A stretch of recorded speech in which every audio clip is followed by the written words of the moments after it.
కోటీశ్వరులు కావాలనే కల కంటున్నారా? అయితే 10 ఏళ్లలోనే కోటి సంపాదించడం అసాధ్యమేమీ కాదు. కేవలం పక్కా ప్లానింగ్ ఉంటే చాలు. నేటి కాలంలో స్టాక్ మార్కెట్ ఒడిదుడుకులను తట్టుకుంటూ సురక్షితంగా లాభాలు పొందడానికి మ్యూచువల్ ఫండ్స్ ఒక అద్భుతమైన మార్గం.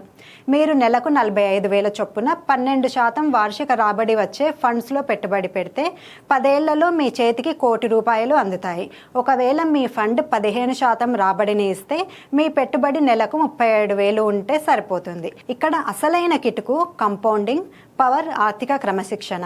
మీ పోర్ట్ఫోలియోలో 50% flexi cap funds, 25% mid cap, 25% small cap funds ఉండేలా జాగ్రత్త పడాలని నిపుణులు సూచిస్తున్నారు. ఆదాయం పెరుగుతున్న కొద్దీ ఏటా సిప్ మొత్తాన్ని 10% పెంచుకుంటూ పోతే లక్ష్యాన్ని ఇంకా వేగంగా చేరవచ్చు. ఖర్చులను తగ్గించుకొని క్రమం తప్పకుండా పొదుపు చేసే ఓపిక మీలో ఉంటే 10 ఏళ్లలో కోటీశ్వరుడి హోదా మీ సొంతం కావడం ఖాయం. గుర్తుంచుకోండి, సంపాదన కంటే పొదుపు చేసే ఆలోచనే మిమ్మల్ని ధనవంతుడిని చేస్తుంది.